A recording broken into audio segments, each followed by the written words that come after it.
With the New Frontiers Pass for Civilization VI now being over, and the release of both complete and anthology editions of Civilization VI having been released, and also no news at all from Firaxis or 2K regarding future DLC or expansions, I am left to assume that Firaxis and 2K have finished with Civilization VI. As such, I want to take this time to do something that I had done previously on my blog for Civilization V, which is to go over my personal retrospective of top 10 good ideas and top 10 bad ideas that Firaxis put into the game. I want to look back and reflect on the things that I liked most about Civilization VI, and also on the things that annoyed me the most. I want to stress before I move on that this is a list of 10 good and bad ideas, not necessarily good and bad mechanics. Some of the good ideas will actually be things that I liked in principle or on paper, but which might need more iteration before they truly work as intended in a mechanical sense. In contrast, there may be some bad ideas that work fine mechanically, but which, in my opinion, hurt the flavor or theming of the game. This is also, of course, a subjective list of personal favorites and disliked concepts within the game.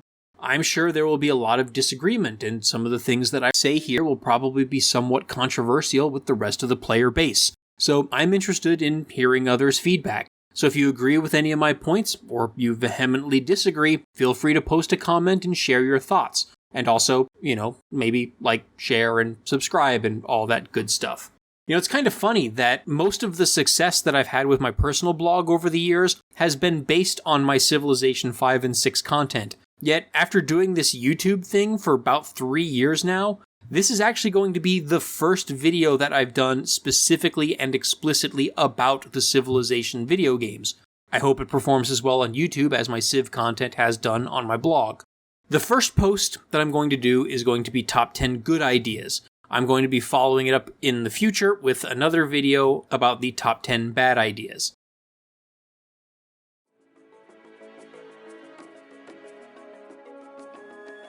There's nothing in Civilization VI's soundtrack that quite lives up to Baba Yetu, which was the title track for Civilization IV.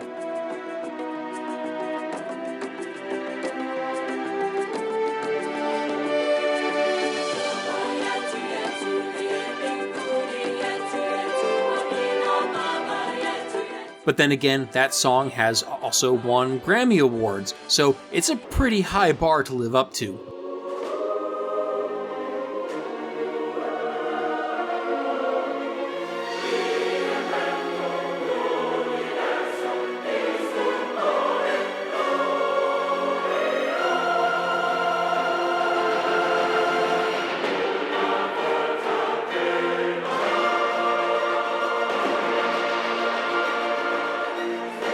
Even so, Civilization VI might have the overall best soundtrack in the entire franchise, Baba Yetu notwithstanding. Christopher Tin should just be the presumptive composer for the entire Civilization franchise, as far as I'm concerned, and Firaxis might as well have him on their payroll. His unique brand of multicultural orchestral arrangements is just so perfectly suited to Civilization as a game and as a concept. But actually, Tin only composed 2 tracks for the entire game, one being the trailer score that plays behind the opening cinematic of the game, and the other being the main menu title track, Sogno di Volare. I hope I'm pronouncing that even close to correct. I don't know Italian or Latin. But the rest of Civ VI's soundtrack, which I assume was composed by Firaxis' internal musicians, is also phenomenal in its own right, and worth commending. I especially like how the Civilization themes change over the eras of the game, with new instruments and musical techniques being gradually incorporated into the same rhythms and melodies, adding layers of nuance and texture. It helps to give that sense that these civilizations' cultures and societies are becoming more nuanced and complex as the eras go on, and it also ensures that the soundtrack does not become too repetitive or boring. You'll be hearing plenty of examples of that soundtrack during these next 2 videos, so enjoy them. Hopefully I don't get a copyright strike. Fair use for critical purposes and all that.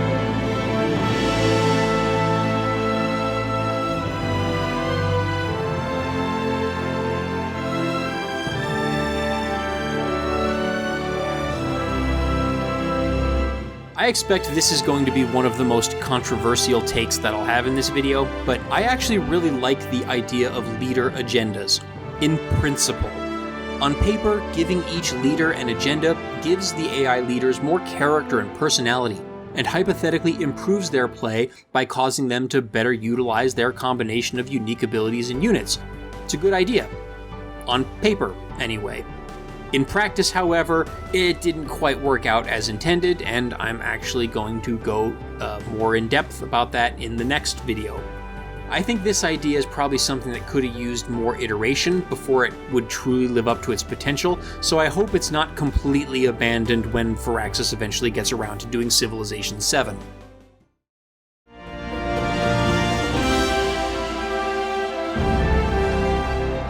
I have a feeling this one is also going to be a controversial opinion, but I also really like the core idea behind the new builder unit that replaced traditional workers in Civilization VI. In older Civ games, workers could build an unlimited number of improvements. It just took several turns for them to do so.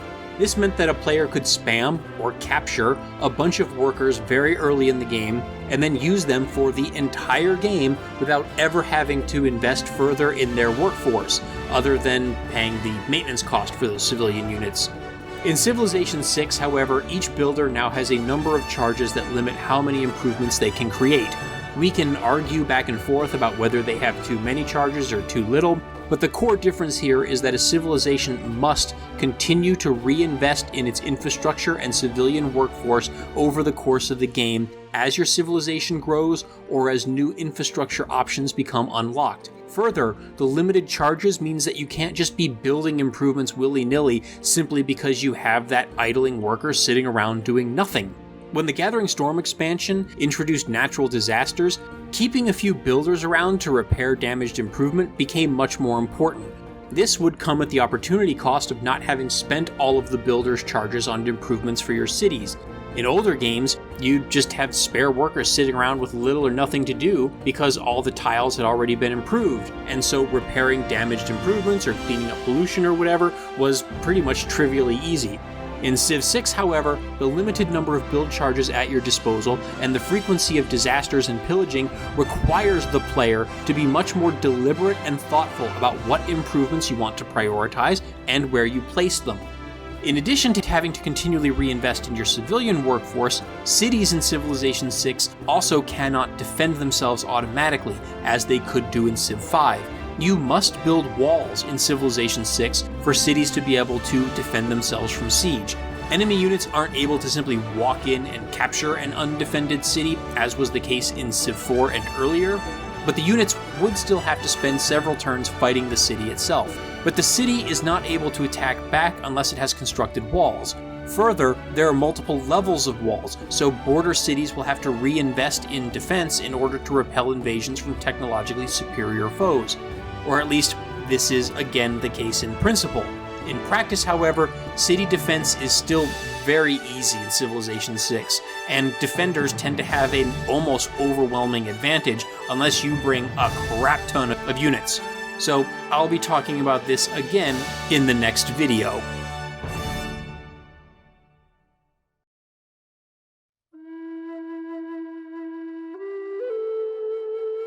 Scouts have been a frustrating unit for me in past Civilization games. They are useful at the very beginning of the game, but then get quickly outpaced by the combat strength of classical and medieval units, including those damn pesky Barbarian units. At the point of the medieval era, they either die the first time they encounter an advanced Barbarian unit, or they have to be recalled back home and just camped in cities for the rest of the game, never to be used again. They aren't effective at mid-game exploration or for exploring other continents once ocean travel is unlocked. Civ IV did allow scouts to upgrade to an explorer unit, which gave them some mid-game utility, but they were still pretty weak and easily killed.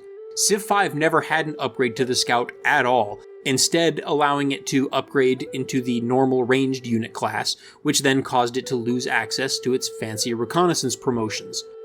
Civ VI finally includes a full line of reconnaissance units, going all the way up into the modern era. To be fair, the wait from Scout to the rifle-wielding Ranger was a long wait in vanilla Civ VI, But with the release of the Gathering Storm expansion, that was filled in with a medieval skirmisher unit that filled the gap and added a more seamless viability for the scout unit line. Scouts are no longer a unit that you use in the first era or two and then have to retire. They are actually useful as recon and exploration units throughout the entire game. Having a viable recon unit for every other era of the game allows the player to press forward with exploration and reveal more of the map in the early to mid game, and it provides an actual explorer unit that can be effective at revealing the interiors of the other continents once ocean travel is unlocked. It also means that I don't feel like the Scouts' interesting promotions are being completely wasted on a useless unit. I do wish that Civ VI's Scout and Skirmisher unit had slightly stronger combat strength against Barbarians, perhaps a 100% defense modifier against Barbarian attacks, because they are still a bit flimsy and prone to being destroyed by those swarms of Barbarian units that descend out of the fog of war. Or maybe the survey policy could have included a combat bonus for recon units against barbarians to go along with that experience buff. Either of those small tweaks to how scouts and skirmishers work would, in my opinion, have made them much more useful as long-distance expeditionary forces that are able to operate in isolation. As it stands now, a single scout or skirmisher is still pretty flimsy, and I usually try to group them up into task forces of 2 or 3 to support each other, and then eventually turn them into corps and armies. Regardless, I'm satisfied that scouts are actually useful at stages of the game beyond the initial exploration of the immediate vicinity of my start location.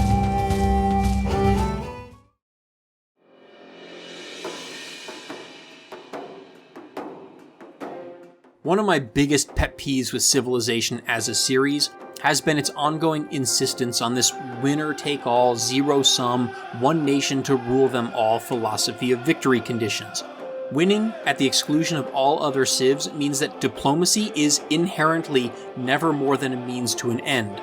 The only exception was with the permanent alliances of Civilization IV, which allowed close allies to join together into a single superpower and win the game together. Civilization VI doesn't really buck the trend of that winner-take-all victory condition, but it does attempt to make substantial effort to reward peaceful and diplomatic play. As of the Rise and Fall expansion, alliances level up over time, providing scaling rewards for both civilizations. While this doesn't allow close allies to win the game together, it does encourage and reward long-lasting alliances and sustained peace. The concept of emergencies also gives a little bit of teeth to diplomatic play. In principle, it allows for coalitions to gang up against a snowballing civilization to keep that snowballing in check. It's a good idea, again, in principle. In practice, however, it suffers from the inability of the players and AI leaders to coordinate their military efforts and present a unified front against the target of the emergency. But there are also non-military emergencies, such as providing disaster relief to civilizations ravaged by hurricanes, tornadoes, volcanic eruptions, and so forth. I believe this represents Civilization's first stab at any sort of foreign aid as a mechanic, and it's a good idea. All these diplomatic actions provide points, which can translate directly to the diplomatic victory condition.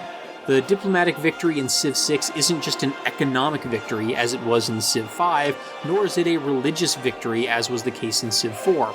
In Civ VI, for the first time in the series, the diplomatic victory requires genuine diplomacy.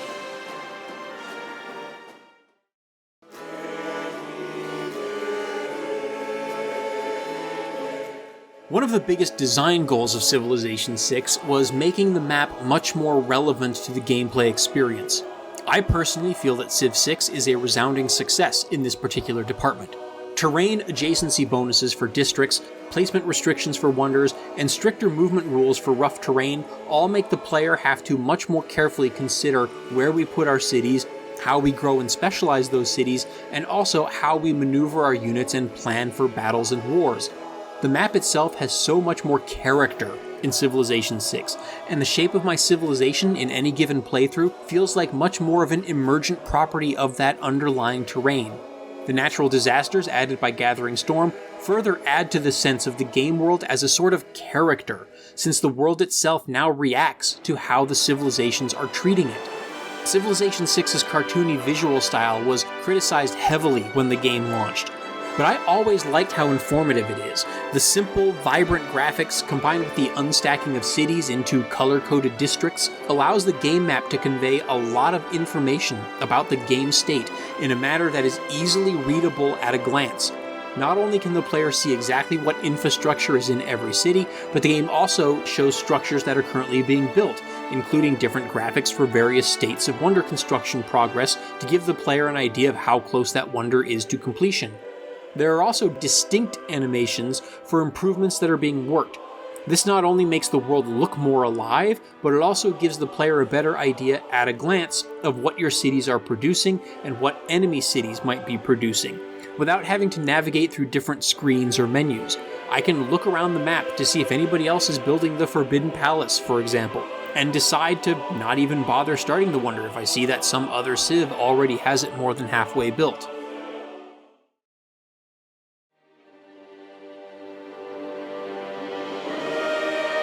And speaking of natural disasters, Civilization VI takes seriously what is the greatest existential threat to modern civilization: anthropogenic climate change. Disasters are present throughout the game, but rampant greenhouse gas emissions from industrialization will ramp up the frequency and severity of those disasters in ways that have the potential to throw a wrench into a push for any particular victory. Climate change shakes up the late game play by adding some extra emergent challenge. Some players might dislike the random element, but I personally think that there is enough perceivable consequence that the randomness doesn't bother me. Further, every civ contributes to climate change. It isn't just localized pollution like what we've seen in previous games.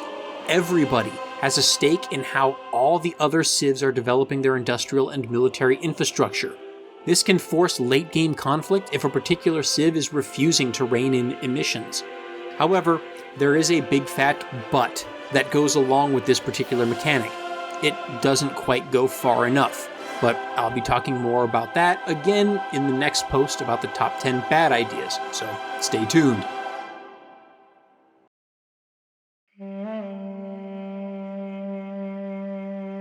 I have mixed feelings about the New Frontiers Pass as a model for delivering content updates for the game. I think that Civ's expansion model has been a very successful one. If given the choice between seeing full expansions or seeing only smaller DLC, like what was in the New Frontiers Pass, my preference will always probably be for the traditional full expansions. That being said, there is certainly merit in the way that the New Frontiers Pass allowed the developers to get more creative. The idea of modular game modes and rule sets, similar to optional rules or house rules in a board game, offers a lot of flexibility and opportunities for experimentation that simply wouldn't be available if the mechanical ideas had to be constrained to a single themed expansion. We certainly would not have likely seen any of the mythological or supernatural content if the New Frontiers Pass had been forced into a single full expansion, because designing an entire expansion around mythological or supernatural content likely would have alienated a large portion of the player base and would have limited the audience and sales.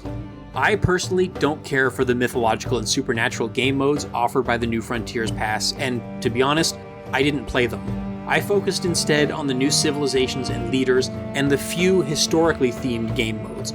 Perhaps my favorite of the New Frontiers game modes is the Barbarian Clans mode.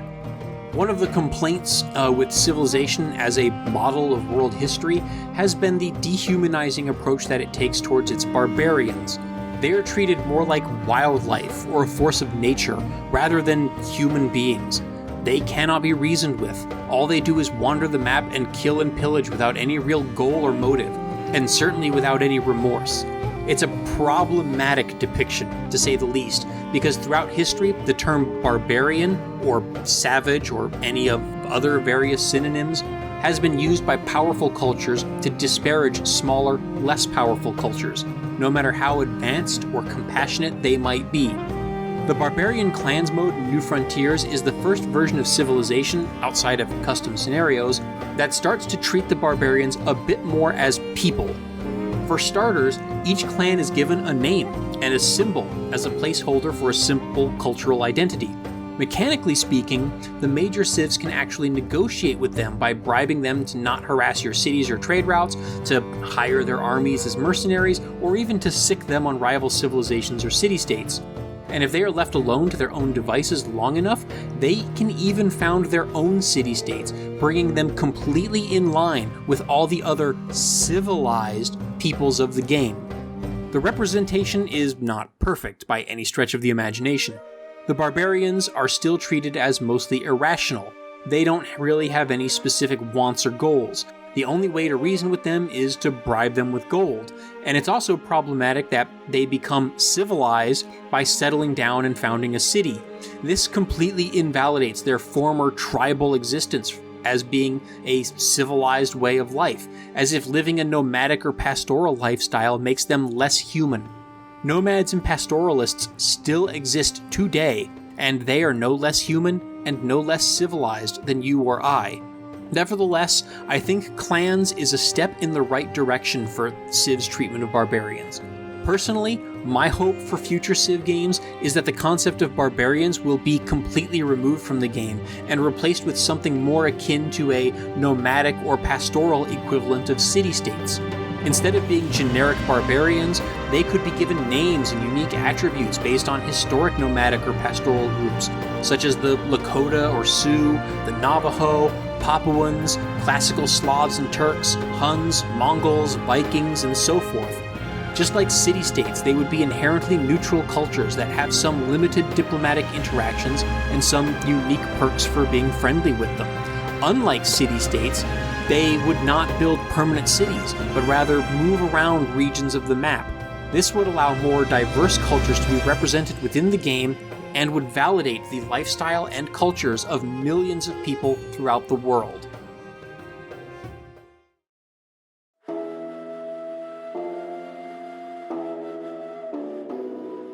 Following up on the idea of greater cultural representation, and also following up on the idea of city-states, one major upgrade in Civilization VI is that city-states each have their own unique abilities that grant bonuses to the city-state's respective ally. Not only does this create additional strategic options, but it also allows the representation of additional cultures that aren't the playable civilizations. Firaxis cannot possibly create a playable civ and leader for every single culture or country throughout history. There's just too many. And for a lot of them, we just don't have enough information to be able to make meaningful uniques. City-states allow for those cultures who don't make the cut as playable civs to still be present in the game, and to give each one a unique ability allows for that uniqueness of their culture and history to also be represented.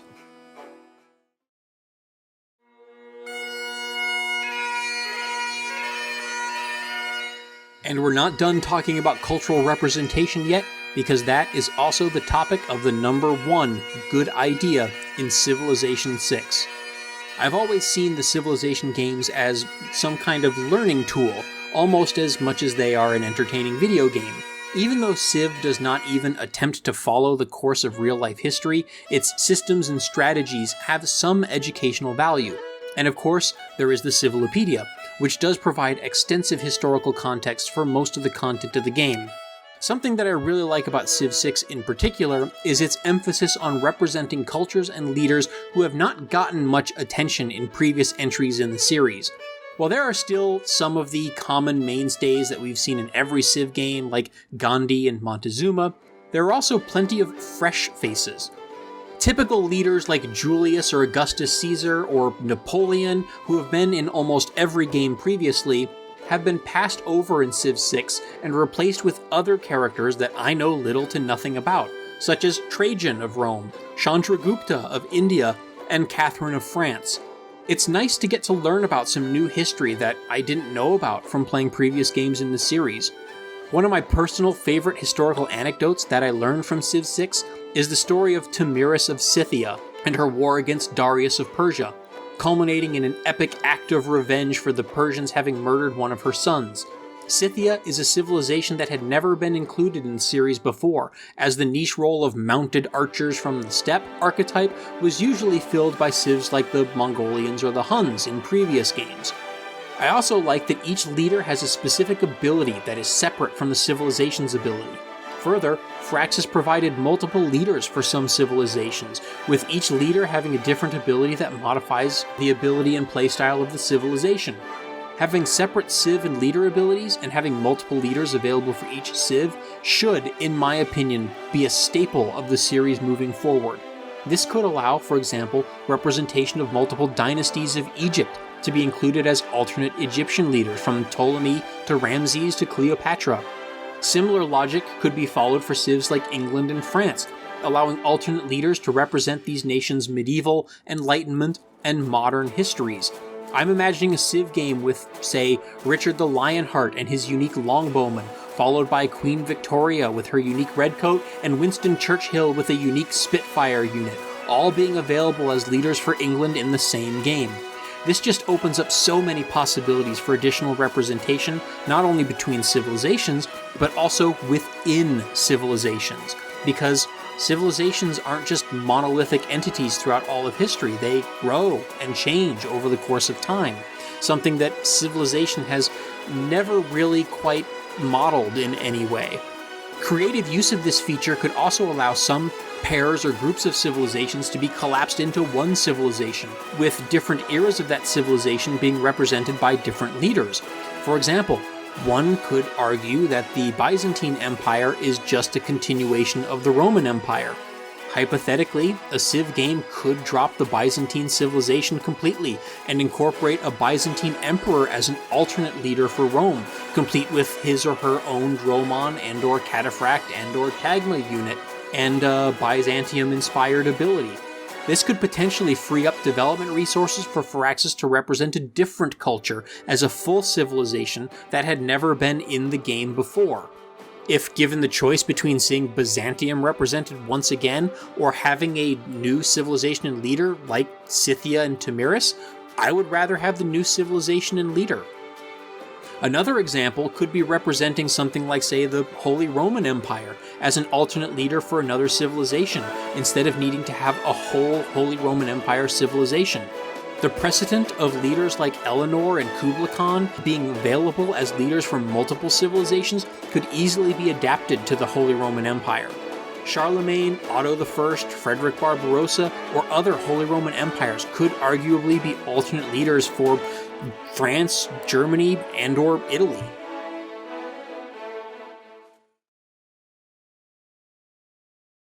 I also want to give a special mention to some runners-up. I did not specifically mention the unstacking of cities in Civilization VI in this list, even though I do like the mechanic. I didn't specifically put districts in the top 10 because I kinda lumped them in with number 5, the living world and the increased relevance of the map. The districts and their adjacency bonuses are a big part of that, so I didn't feel it necessary to specifically give an entire topic to districts. Another honorable mention goes to the inclusion of a clock in the main UI.